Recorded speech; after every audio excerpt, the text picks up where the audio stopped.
नमस्कार, मैं अजय गुलेरिया आपका एक बार फिर से स्वागत करता हूं हिमाचल राज्य निर्वाचन आयोग द्वारा आयोजित करवाए जा रहे पंचायती राज इलेक्शंस 2020 के अंतर्गत रिटर्निंग अधिकारी एवं उपमंडल अधिकारी नागरिक जोगिंद्रनगर तथा खंड विकास अधिकारी चौंतड़ा द्वारा आयोजित इस चुनावी पूर्वाभ्यास के दूसरे सत्र में आज के इस पूर्वाभ्यास सत्र के जो मेन फोकस पॉइंट रहेंगे वो रहेंगे हमारी जो टोटल निर्वाचन सामग्री जो हम यहाँ से लेकर जाएंगे, जो प्रपत्र, जो डिफरेंट मटेरियल्स होंगे।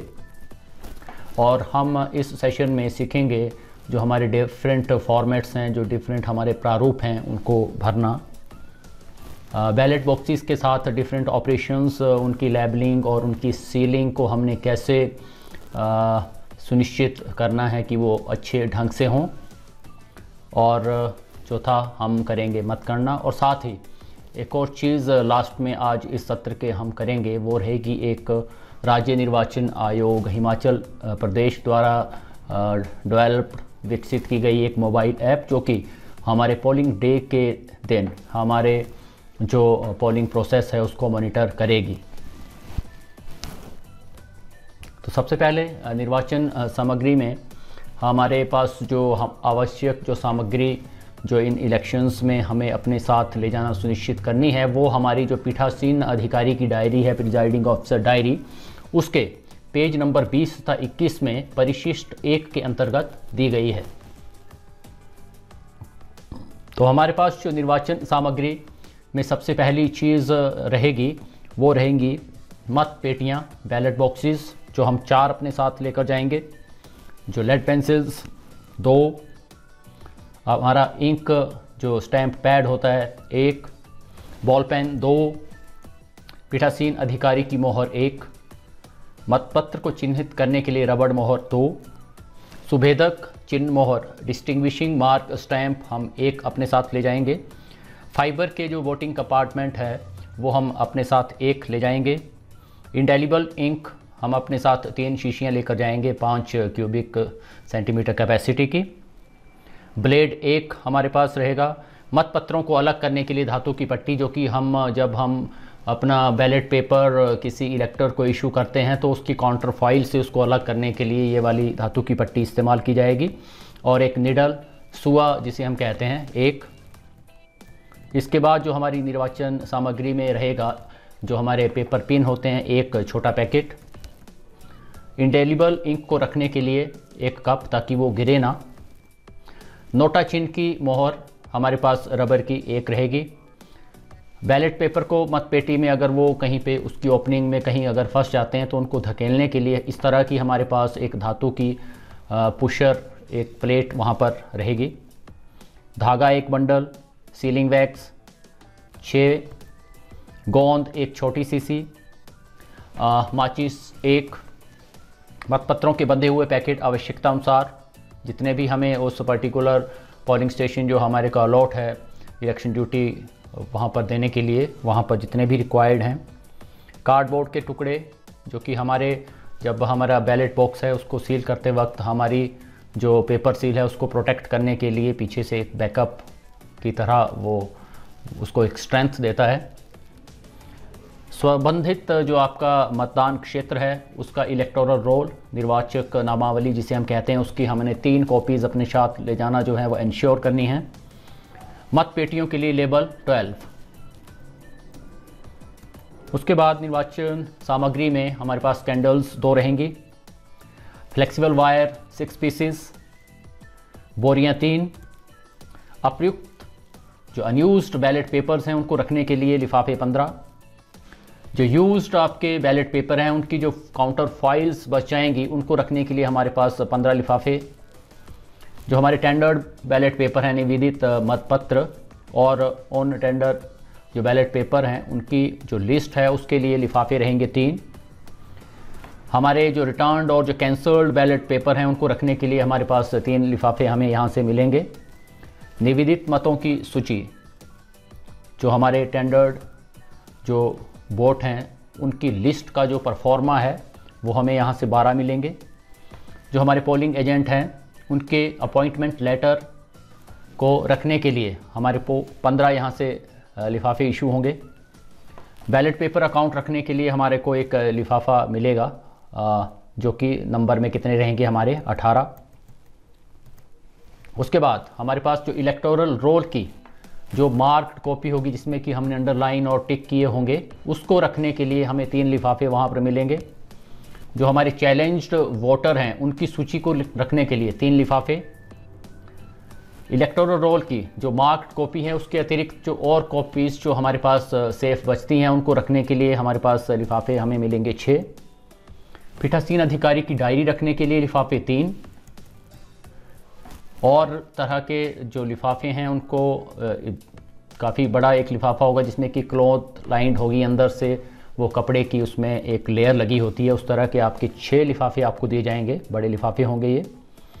और तरह के जो कुछ एक मिसलेनियस जो रिकॉर्ड्स विविध प्रकार के हमारे पास बच जाते हैं उन सबको रखने के लिए हमारे को और लिफाफे मिलेंगे 3। जो हमारे ब्लाइंड और इन्फॉर्म वोटर्स हैं उनके जो कंपेनियन जो उनको असिस्ट करेंगे वोट डालने के लिए, उनके जो डिक्लेरेशन आप लेंगे वोट डलवाने से पहले, उसको रखने के लिए आपको लिफाफे मिलेंगे 3।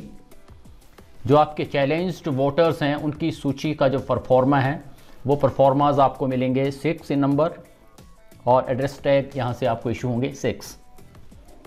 उसके बाद जो इलेक्शन मटेरियल है उसमें आपको जो प्रिजाइडिंग ऑफिसर डायरी है, पीठासीन अधिकारी की डायरी, वो 3 यहाँ से कॉपीज़ आपको इशू की जाएंगी। जो आपका बैलेट पेपर अकाउंट है, मतपत्र लेखा, उसका परफॉर्मा आपको मिलेंगे यहाँ से, वो दे विल बी 15 नंबर।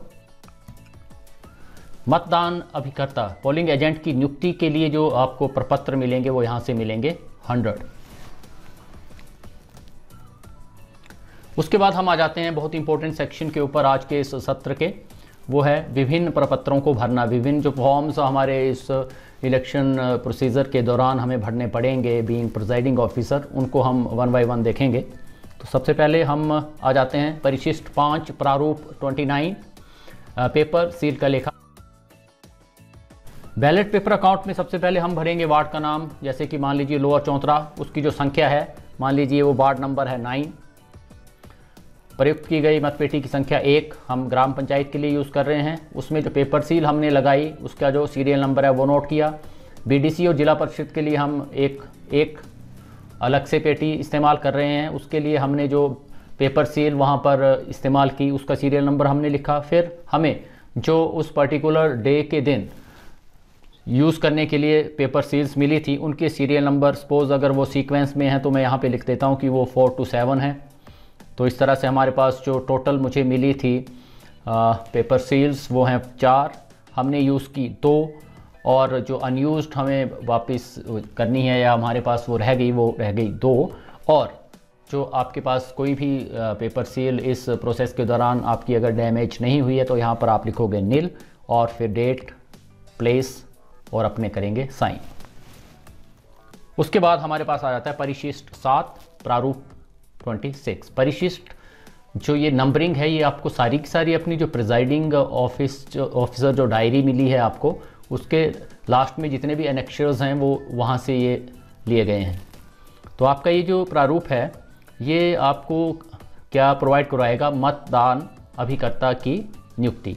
जो आपके पोलिंग एजेंट हैं उनके अपॉइंटमेंट के ये लेटर हैं, और ये जो आपके लेटर हैं ये जो कॉन्टेस्टिंग कैंडिडेट है वो अपने पोलिंग एजेंट को इन डुप्लीकेट देगा, और वही उसका नाम और जो भी पर्टिकुलर्स हैं वो कॉन्टेस्टिंग कैंडिडेट द्वारा भरे गए होंगे, और जो आपका कैंडिडेट है उसके यहाँ पर हस्ताक्षर होंगे। आपने क्या करना है कि जो आपका पोलिंग एजेंट है उसके सिग्नेचर अपने सामने यहाँ पर लेने हैं, ये आपका काम रहेगा दोनों डुप्लीकेट कॉपीज़ में। और उसके बाद आपने अपने साइन उसमें करके तो एक जो कॉपी उस अपॉइंटमेंट लेटर की है वो अपने पास अलग से रख लेनी है, जो कि आपको उनको रखने के लिए एक स्पेशल एलओएनएफ वहाँ पर उपलब्ध करवाया गया है इलेक्शन मटेरियल में। उसके बाद हम आ जाते हैं परिशिष्ट 2 जो एनेक्शर 2 है, और वो रहेगा अंधे तथा शिथिलांग मतदाताओं की सूची, list of blind and inform voters. तो ये कैसा रहेगा हमारा परफॉर्मा, इसमें भी कुछ नया नहीं है। हम जो भी ग्राम पंचायत, पंचायत समिति, जिला परिषद है, तो मान लीजिए मैं ग्राम पंचायत चौतरा के वार्ड नंबर 1 जिसका नाम है भटेड़ 1, उसके बाद मतदान केंद्र का नाम व संख्या। अब आप यहाँ पे ध्यान देंगे कि जो हमारे लोकसभा और विधानसभा इलेक्शंस होते हैं वहाँ पर हर एक पोलिंग स्टेशन को एक नंबर असाइंड होता है, लेकिन इन ग्राम पंचायत इलेक्शंस में आपको उस नंबर की तरफ ध्यान देने की ज़रूरत नहीं है। आपका जिस पर्टिकुलर कोई गवर्नमेंट इंस्टीट्यूशंस हैं, स्कूल है, कोई बिल्डिंग है गवर्नमेंट की, उसका केवल आपको नाम लिखना है, वही काफ़ी यहाँ पर रहेगा। तो यहाँ पर मान लीजिए जो आपका मतदाता की जो क्रम संख्या है वो कितनी है, 45 है उसके इलेक्टोरल रोल में, और उसका जो पूरा नाम है वो क्या है, मस्तराम, और इस तरह से उसके साथी का नाम, उसके साथी का पता और साथी के क्या होंगे यहाँ पर हस्ताक्षर। उसके बाद मान लीजिए कोई दूसरा आपका कोई ब्लाइंड और इन्फॉर्म वोटर वहाँ पर वोट करने आया है, तो उसके भी आप पर्टिकुलर्स, उसका सीरियल नंबर, उसका नाम, उसका जो साथी है उसका नाम, उसके साथी का पता और उसके सिग्नेचर आप यहाँ पर लेंगे। उसके बाद परिशिष्ट 3 पर हमारे पास आता है declaration by the companions of blind and inform voters. अंधे तथा शिथिलांग व्यक्ति द्वारा उसके कंपेनियन द्वारा घोषणा।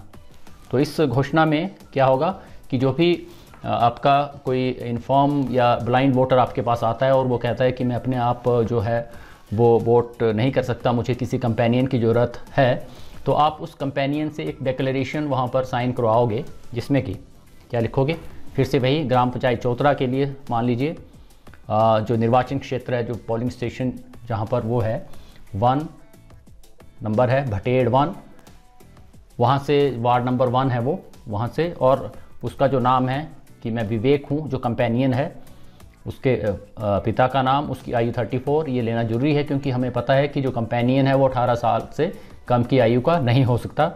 और उसका पता वो घोषणा करता हूँ कि हमें पता है कि एक जो कंपेनियन है वो एक दिन में एक से ज़्यादा लोगों को असिस्ट नहीं कर सकता वोट डालने के लिए, एक से ज़्यादा लोगों का कंपेनियन नहीं बन सकता, इसलिए वो डिक्लेरेशन दे रहा है कि मैंने आज इसके अलावा और किसी के कंपेनियन के रूप में वोट कास्ट नहीं किया है। और उसके बाद वो डिक्लेयर करेगा कि ये जो मस्तराम जी हैं इनका वोट डालकर मैं उनके जो मत की गोपनीयता को पूरी तरह से बनाए रखूँगा। तो इस डिक्लेरेशन को आप साइन करवा के अपने पास रख लेंगे। उसके बाद हमारे पास आता है नेक्स्ट 9, निवेदित मतों की सूची, लिस्ट ऑफ टेंडर्ड वोट्स। ये फिर से वही वोट हैं कि कोई व्यक्ति आता है, वो अपना सीरियल नंबर आपको बताता है, लेकिन आप ये पाते हो कि पहले से ही उस सीरियल नंबर के अगेंस्ट कोई वोट कास्ट करके चला गया है। तो जब इस तरह से होगा तो आप उसको नॉर्मल जो वोटिंग प्रोसीजर है, जो मत पेटी में उससे वोट नहीं डलवाएंगे, आप उससे वोट बिल्कुल उसी तरह का डलवाओगे, लेकिन वो मत पेटी पे ना जाके वो आपके पास जमा होगा। तो यहाँ पर भी आप, जब आपका कोई और व्यक्ति वहाँ पर वोट करके गया होगा तो नेचुरली वो सारे के सारे 5 के 5 वोट डालकर वहाँ पर गया होगा। तो आपने सारे के सारे जो पदों के लिए यहाँ पर डिटेल्स फिलअप करनी है। ग्राम पंचायत चौतरा निर्वाचन क्षेत्र 1 भटेड़ 1, ठीक है। ग्राम पंचायत चौतरा के उप प्रधान, प्रधान का निर्वाचन, या पंचायत समिति चौतरा के 1 भटेड़ 1, जिला परिषद मंडी के 1 भटेड़ 1 निर्वाचन क्षेत्र से सबका आप ब्यौरा दोगे, क्योंकि 5 के 5 टेंडर्ड बैलेट पेपर आपको इशू होने हैं। और मतदान केंद्र का नाम राजकीय प्राथमिक पाठशाला भटेड़, जो कि एक स्कूल में सपोज आपका जो पोलिंग स्टेशन है वो सेटअप है।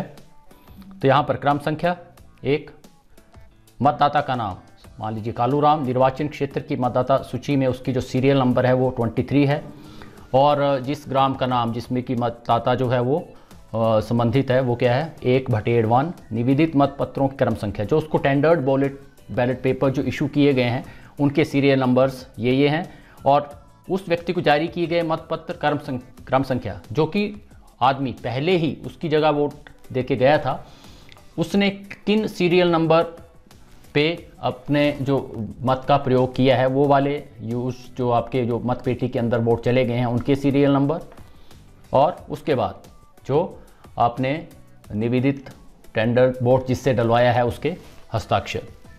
तो इस तरह से ये परफॉर्मा आपका कंप्लीट होगा। फिर हमारा आ जाता है परिशिष्ट 4, और बहुत ही इंपॉर्टेंट है ये, पीठासीन अधिकारी की डायरी, प्रिजाइडिंग ऑफिसर डायरी।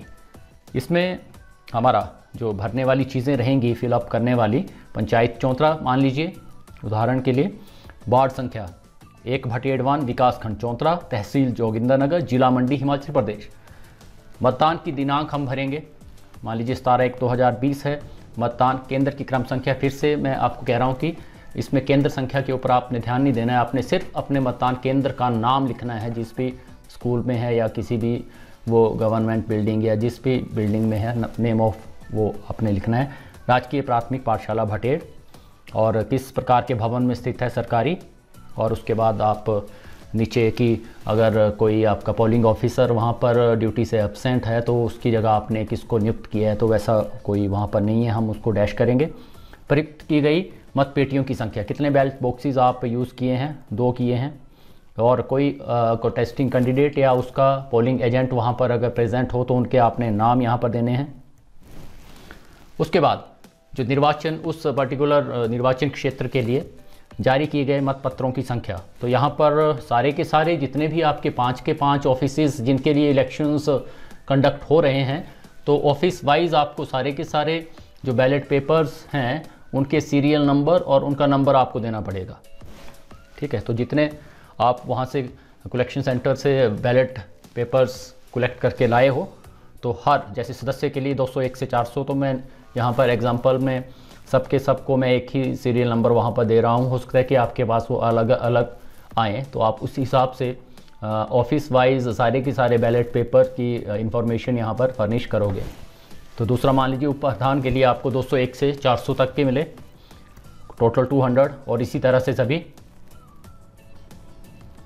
रद्द किए गए मतपत्र। सपोज आपके बीडीसी के 3 जो बैलेट पेपर हैं वो आपको कैंसिल करने पड़े, और जिला परिषद के 6। मतदान करने वाले मतदाताओं की संख्या, पुरुष मान लीजिए हमारे पास 100 ने वहाँ पर वोट कास्ट किया, महिलाओं ने 75 ने, और टोटल हमारे पास हो गए 175। चैलेंज जो वोट थे, जो कि वाकई चैलेंज्ड पाए गए, वो 2 थे, और 2 चैलेंजेस जो हैं वो क्या हो गई, नल एंड वॉइड, वो प्रूव नहीं हो पाई, वो रद्द हो गई। उसके बाद उन मतदाताओं की संख्या जिन्होंने साथी की मदद से मतदान किया, जो कि वो इन्फॉर्म और आपके ब्लाइंड वोटर्स थे, तो जिन्होंने कंपेनियन की हेल्प से किया वो मान लीजिए 2 थे। जो टेंडर्ड बैलेट पेपर जो आपके यूज़ हुए वो 3 यूज़ हुए। उसके बाद आपके पास जो नेक्स्ट 13 नंबर है, इसमें आपकी 2 आवरली रिपोर्ट जाएगी टोटल पोलिंग की, तो वहाँ पर 8 बजे से लेके 10 बजे तक मान लीजिए 25, 10 बजे से लेके 12 बजे तक मान लीजिए 25 लोगों ने और वोट किया, दोपहर 12 से लेके 2 बजे तक मान लीजिए 100 लोगों ने वोट किया, और फिर 2 से लेकर 4 बजे तक मान लीजिए 25 लोगों ने वोट किया। हालांकि इसके बाद भी आप ऐड कर सकते हो, क्योंकि इस बार जो कोविड-19 के जो पेशेंट्स हैं उन्होंने भी 4 बजे के बाद 5 बजे तक वोट करना है, तो वो भी आप यहाँ पर ऐड कर सकते हो एज़ पर रिक्वायरमेंट। उसके बाद कोई अनटूवर्ड वहाँ पर कोई हैपनिंग तो नहीं हुई जिससे कि आपका जो पोलिंग प्रोसेस है वो ऑब्स्ट्रक्ट हुआ हो, उसमें कोई रुकावट आई हो, तो मोस्ट प्रोबेबली वी होप कि आपको नहीं आएगी। तो यहाँ पर हम मैक्सिमम टाइम इसको नहीं यूज़ करेंगे। अगर ऐसा कोई इंसिडेंट होता है तो ये प्रिजाइडिंग जो ऑफिसर डायरी है ये इसी पर्पज़ के लिए बनी है कि बिल्कुल क्रॉनिकल ऑर्डर में जैसे जैसे इवेंट्स आपके पोलिंग स्टेशन में हैपन होते जाते हैं तो वो हर एक चीज़ आपने डायरी करनी है, तभी इसका नाम जो है प्रिजाइडिंग ऑफिसर डायरी है। देन उसके बाद फिर से वही अनटूवर्ड्स इंसिडेंट्स हैं और मोस्ट प्रोबेबली वो नहीं होंगे और हम इसको नहीं करेंगे। अगर होंगे तो आपने पक्का उनको मेंशन करना है ब्रीफली, और इसी तरह से ये सारे के सारे आपके नहीं नहीं नहीं, और फिर आप स्थान और दिनांक करके अपने इसको साइन करोगे और ये आपकी पीठासीन जो डायरी है ये कंप्लीट हो जाएगी। तो पीठासीन जो डायरी है अधिकारी की, इसको आपने जो है वो सवेरे ही जो इन्फॉर्मेशंस आपके पास आती जाती हैं तो आपने इसको एंड मोमेंट में, एंड ऑफ द पोल तक पूरा का पूरा खाली नहीं रखना है, बीच बीच में आपने इसको कंप्लीट करते जाना है ताकि आप अपने रिस्पेक्टिव काउंटिंग जो आपके सेंटर्स होंगे वहाँ पर टाइमली अपना सारा का सारा मटेरियल लेकर पहुँच पाओ। उसके बाद आ जाता है परिशिष्ट 8 मतपत्र लेखा बैलेट पेपर अकाउंट। बहुत इंपॉर्टेंट है ये बैलेट, जो आपकी बॉक्सेस हैं उनके साथ ही जाएगा। तो इसमें आपको ध्यान देना है कि जो बैलेट पेपर अकाउंट है, तो बैलेट पेपर जो है वो आपके जो 5 के 5 ऑफिसेज जिनके लिए इलेक्शन हो रहे हैं उन सब के लिए अलग अलग से आपको बनाना है, क्योंकि जब काउंटिंग आपकी हर एक ऑफिस के लिए अलग से होगी तो अलग अलग से हर काउंटिंग के लिए आपका जो एक बैलेट पेपर अकाउंट है वो वहाँ पर होना चाहिए। ठीक है, तो आपके ये जो अकाउंट हैं ये 5 टोटल बनेंगे। तो यहाँ पर जैसे सपोज़ मैं ग्राम पंचायत चौतरा के यहाँ पर मैं उप प्रधान के लिए कर रहा हूँ, आपको 5 के 5 पूरे करने हैं। फिर से मतदान केंद्र वही है, राजकीय प्राथमिक पाठशाला भटेड़, और यहाँ पर मान लीजिए क्रम संख्या मुझे मिली 201 से लेकर 400 तक, और टोटल जो मैंने बैलेट पेपर लिए वो कितने लिए, 200। उसके बाद 373 सीरियल नंबर से 397 तक जो मेरे पास अनयूज्ड रहे, ये जो 397 और 3 जो बच गए ये मैंने जो थे वो टेंडर्ड बैलेट पेपर इशू किए थे। और आपने पहले भी देखा था पिछली रिहर्सल में कि टेंडर्ड बैलेट पेपर जब आप इशू करते हो तो वो सीरियली लास्ट होने चाहिए। तो यहाँ पर जो आपके यूज्ड बैलेट पेपर हैं वो 200 - 25 कितने रहे, 175। उसके बाद रद्द किए गए मतपत्रों की संख्या आपके पास कितनी है, सपोज 2, और जो टेंडर्ड बैलेट पेपर हैं वो आपने यूज़ किए 3, और जो आपकी कोई प्रिंटिंग एरर थी या फिर मान लीजिए कोई नोटा स्टैंप उसमें नहीं लग पाई, कोई भी प्रिंटिंग इस तरह का इशू, उस वजह से आपने 1 वोट वहाँ पर कैंसिल किया। तो जो टोटल आपके ये सारे के सारे जो बैलेट पेपर थे ये यूज़ तो हुए लेकिन ये पेटी के अंदर, मत पेटी के अंदर नहीं गए। वो ऐसे कितने थे, 6। तो फिर जो मत पेटी में मतपत्रों की संख्या है वो कितनी है, 175 आपने यूज़ किए, 6 वहाँ पर नहीं गए, इसलिए आपके पास मत पेटी में मतपत्रों की संख्या कितनी होनी चाहिए, 3 - 4 175 - 6 169। फिर से तारीख, स्थान और आपके हस्ताक्षर।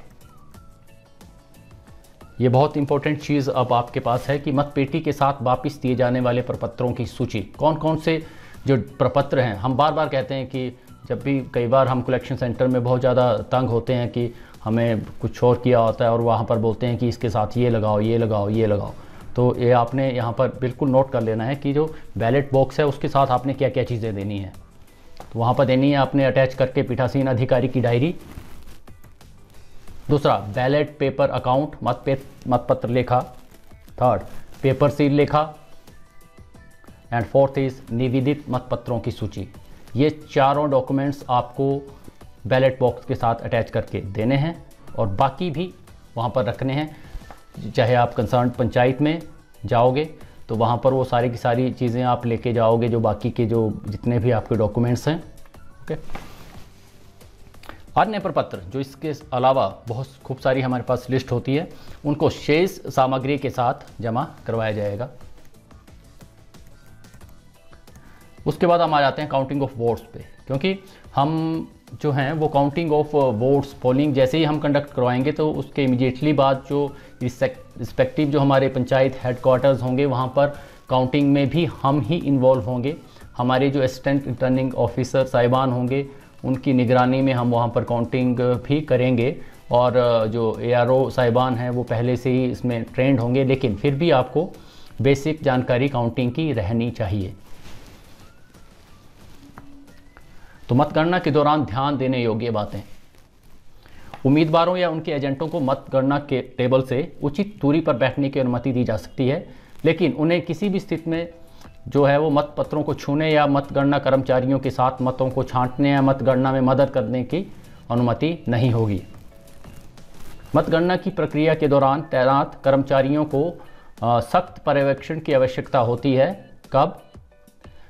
कब आपको बहुत ज़्यादा विजिलेंट होना पड़ेगा मतगणना के दौरान, खासकर तब जब आपके पास 2 कॉन्टेस्टिंग कैंडिडेट्स हैं, उनके बीच कांटे का मुकाबला हो और उनका जो मार्जिन हो वो बहुत नैरो हो, तब आपको बहुत ज़्यादा अटेंटिव और वहाँ पर विजिलेंट रहना पड़ेगा।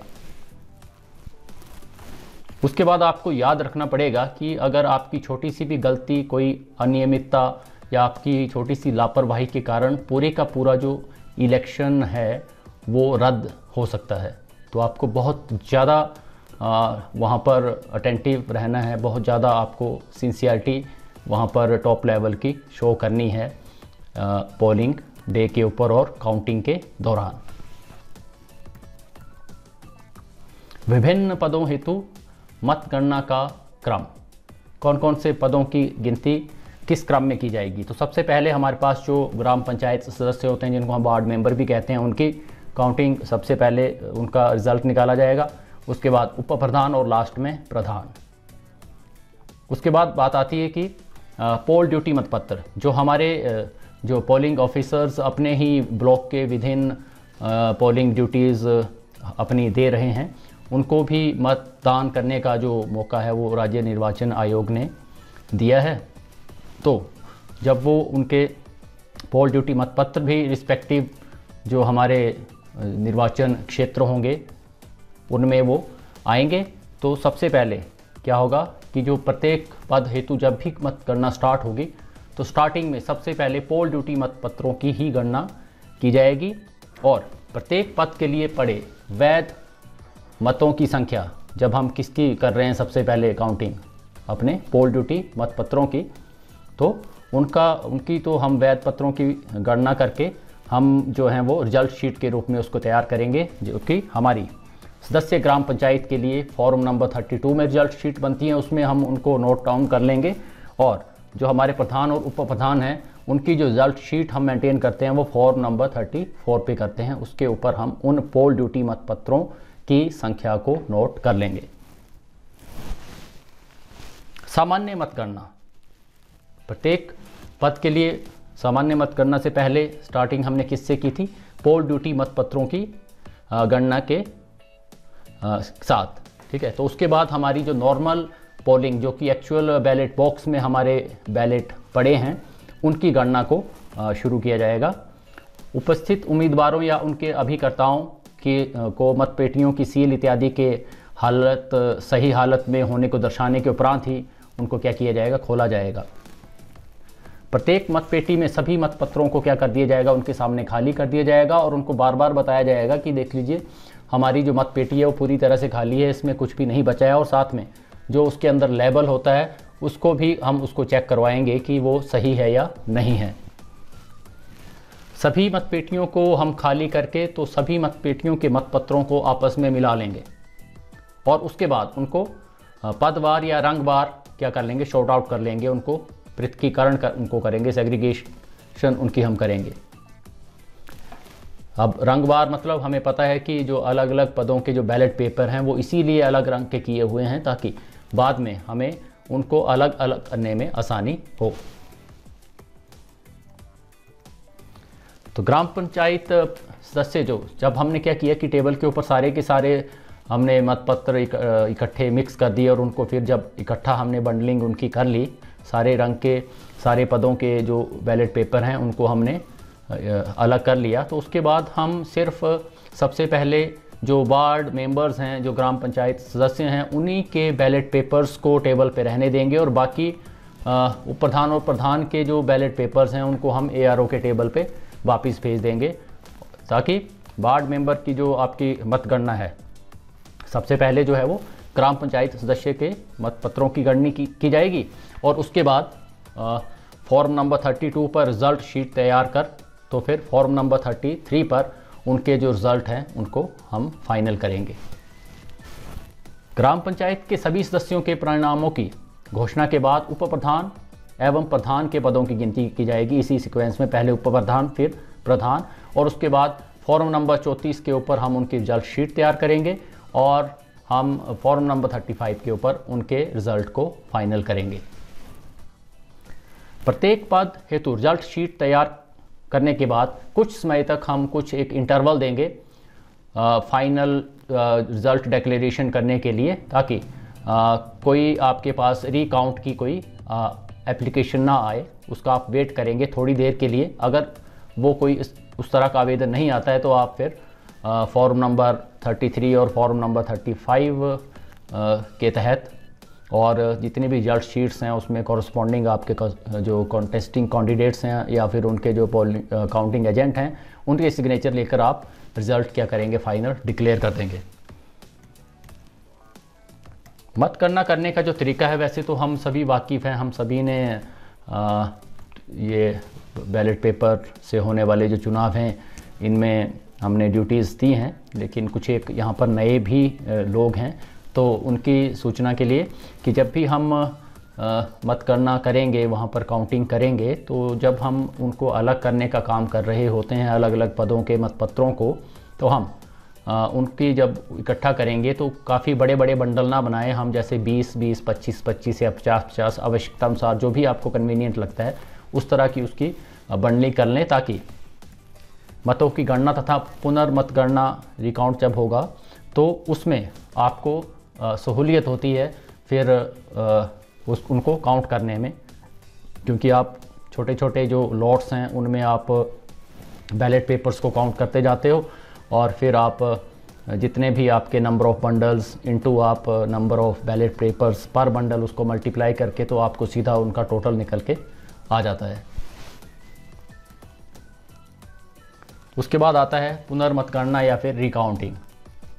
तो किसी पद हेतु जब हम रिजल्ट शीट बनाते हैं तो रिजल्ट शीट से हम उसको अनाउंस करते हैं, सारे के सारे जो पोलिंग एजेंट्स हैं या कॉन्टेस्टिंग कैंडिडेट्स वहाँ पर अवेलेबल हैं, और अगर किसी को उसमें कुछ डाउट लगता है तो वो जो है वो इन रिटर्न आपको रिकाउंट के लिए अप्लाई कर सकता है। उसके बाद रिकाउंट की एप्लीकेशन आने के बाद अगर आपको वो उसमें वो जायज़ लगती है कि हाँ, तो आप वहाँ पर रिकाउंट करवा सकते हो।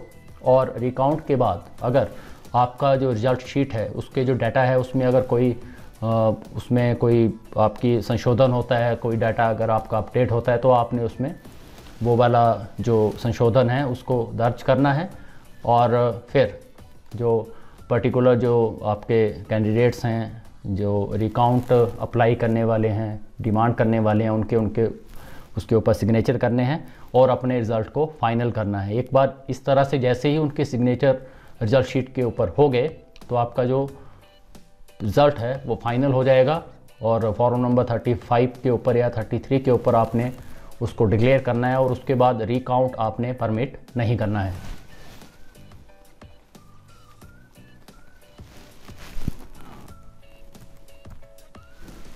उसके बाद एक हमारे पास कई बार टाई की स्थिति आ जाती है कि हमारे जो टॉप कॉन्टेस्टिंग जो कैंडिडेट्स हैं उनमें वो जो जब उनकी काउंटिंग हमारी फाइनल हो जाती है तो उनकी जो वोट्स हैं वो इक्वल हो जाते हैं, टाई हो जाता है। तो ऐसी स्थिति में हमें पता है कि हमें जो ड्रॉ ऑफ लॉट है पर्ची सिस्टम से उनमें जो है वो विनर को डिक्लेयर करना पड़ता है, घोषित करना पड़ता है।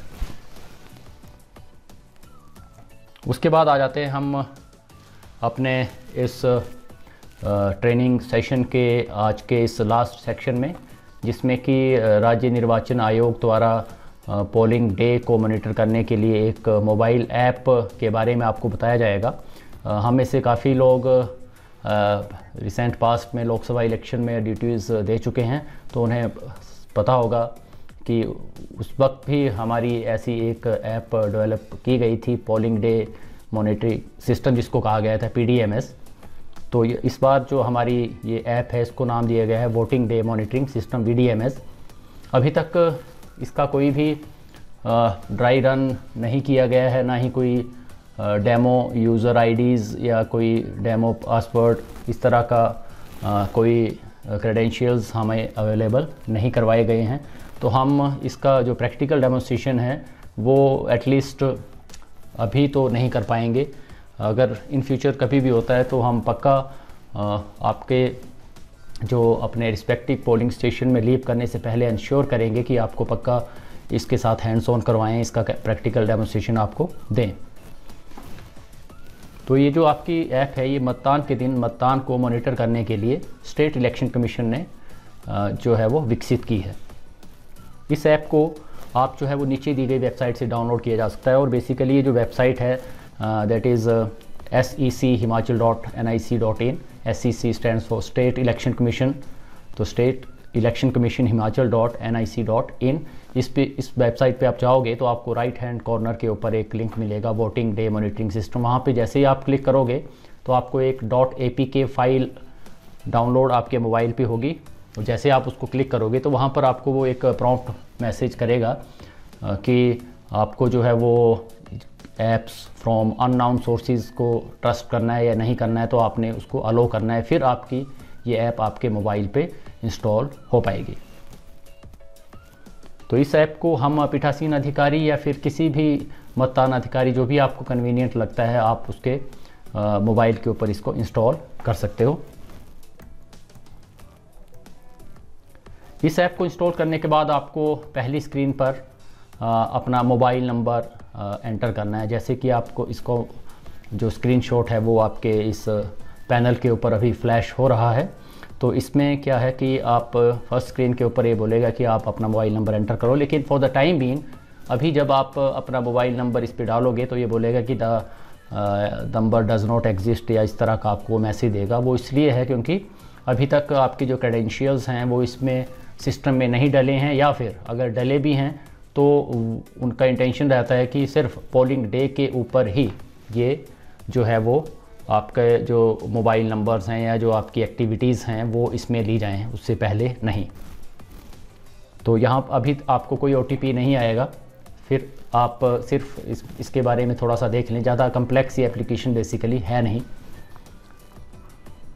जैसे ही आप उस वक्त OTP इस पे एंटर करोगे, जो कि अभी नहीं आएगा, मैं बार बार दोहरा रहा हूँ ताकि आप परेशान ना हो कि हमारा OTP नहीं आ रहा। तो जैसे ही आप जब OTP आएगा और आप उसको एंटर करोगे तो इस तरह की आपको स्क्रीन वहाँ पर आएगी, और वो जो है आपको 2 आवरली फिर से जो आपके पोल डाटा है कि आपके कितने मेल, कितने फीमेल, कितने अदर्स, कितने टेंडर्ड, कितने टोटल वोट जो हैं वो कास्ट हो चुके हैं 8 बजे, 10 बजे, 12 बजे। तो वो सारी की सारी चीज़ें आपको दिए गए जो बॉक्स है वहाँ पर आपको एंटर करके तो इन इंटरवल्स के ऊपर आपको सेव उनको इंफॉर्मेशन को करते रहना है। तो ये था आज के इस ट्रेनिंग सेशन का हमारा जो लास्ट सेक्शन, जो कि था voting day monitoring system app के बारे में, जो कि election commission of Himachal Pradesh के द्वारा डेवलप की गई है। तो होप कि इस ट्रेनिंग सेशन में जो भी सेक्शंस हमने कवर किए हैं उनसे आपको अपने इस चुनावी अभियान में कहीं ना कहीं थोड़ी सी हेल्प ज़रूर मिलेगी। अगर आपको कहीं पर भी कोई भी डॉट है तो आपके डॉट भी हमारे कंसर्न जो हायर इलेक्शन ऑफिसर्स हैं वो definitely they are always for you. आपके सारे के सारे डॉट्स को वो लेंगे। अगर आपकी क्वेरीज़ हैं तो आप इनसे पूछ सकते हैं। फ़िलहाल मैं आपको रिटर्निंग अधिकारी जोगिंदरनगर और खंड विकास अधिकारी चौंतरा की तरफ से आपके सफल चुनाव अभियान हेतु हार्दिक शुभकामनाएं देता हूं। इसी के साथ धन्यवाद। Thank you very much.